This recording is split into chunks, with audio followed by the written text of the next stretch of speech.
Here is a painting by renowned artist Vincent van Gogh, who you probably know from his famous painting, The Starry Night.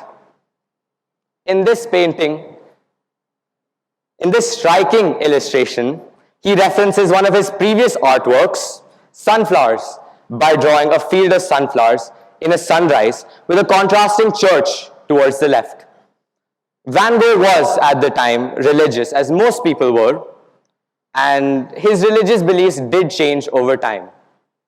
His father was a Protestant minister and belonged to the part of a church with a moderate liberal perspective. However, instead of simply following in his father's footsteps, Van Gogh realized that his faith should come from his own beliefs rather than from doctrine. Thus, eventually, he came to realize that to him, nature and human history jointly signified God.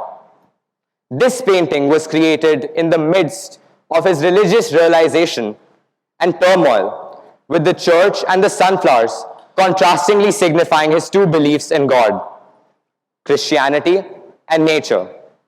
This is truly a wonderful piece of art. But let me get back to that in a bit. I have to admit, I love art, although I'm not very good at drawing, painting, or sketching. But when I say I love art, I love all forms of it, like visual art and film, but I am partial towards music. Having been a musician for roughly 10 years now, I've come to acknowledge that there's beauty in everything, like people, nature, and even everyday activities. Capturing the beauty of these everyday activities is probably what led me down the rabbit hole that is photography, but let me get back to the music.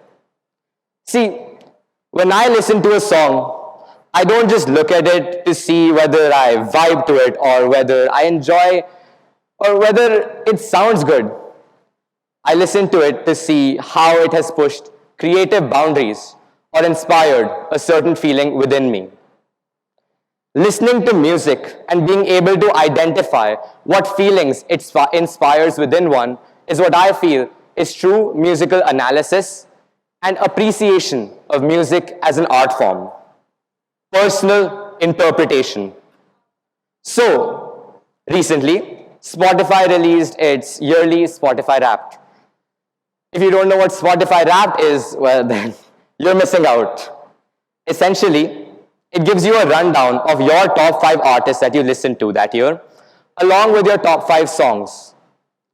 This year, my top artist was Kanye West. His unique production style and experimental songwriting captivates me. His songs touch upon many subjects, some of them prevalent social issues like racism, while some are deeply personal, like the struggles of his own mental health after being in the controversial spotlight for nearly a decade. He's had multiple instances of controversy, one of the most prominent ones being the time he interrupted Taylor Swift at the MTVs, for which he faced a lot of shame and public backlash. Though what he has said and done was contentious and stirred a lot of debate in the entire world, it does not change the fact that his music and art continue to serve as motivators and even a lifesaver for people all across the globe. And I say lifesaver because I personally have seen hundreds of social media posts talking about how Kanye saved people's lives. Like this one. In this Reddit post, this user talks about how Kanye West saved his life and says that one of his songs, Ultralight Beam, helped prevent this user's suicide attempt. In other posts, people say that his music gave them confidence, saved them from loneliness, saved them from depression, and as mentioned here, saved people's lives. How can such a person who's been so controversial for so long be the reason that someone is still alive on this planet? Should the art really be punished for what the artist has said and done? After all, regardless of who the artist is, the art has had an impact on the individual experiencing it as they tackle their own personal challenges. Aside from music, I do have other interests as well. One of the things that piques my interest is, well, artificial intelligence. I'm sure all of you must have heard of AI by now, and, well, personally, I am a huge fan of the recent usage in artificial intelligence. The sheer fact that the human brain can be mimicked by a computer is absolutely fascinating to me, and it should be to you too.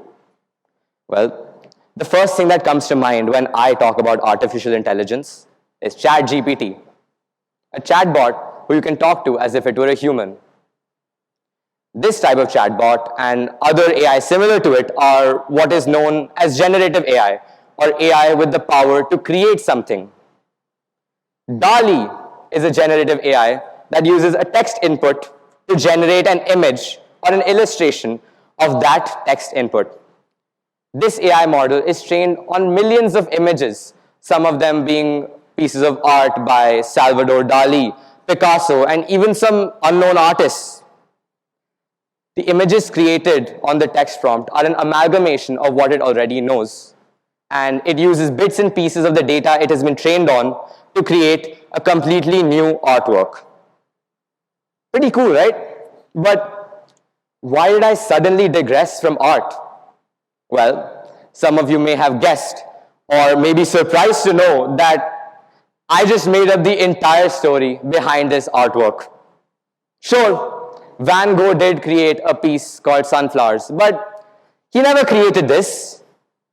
This was made by DALL-E after I refined a single text prompt multiple times to fit into the context of his religious realization. So now, I pose the question, does knowing that an artificial intelligence made it, and not actually Van Gogh, make it any less beautiful? Does it stop you from making your own interpretation of it, even though the value has gone down considerably in terms of monetary value? But does it stop you from making your own original interpretation, or does it diminish the pleasure that the art brought? When you thought that Van Gogh made that painting, I am sure all of you were captivated by its beauty. When I showed you that image, all of you must have felt something and made your judgment on it, determined that painting's impact on you as an individual, meaning that you had your own personal interpretation of that piece. So, did a change in the piece's creator change its beauty at all? I don't think so.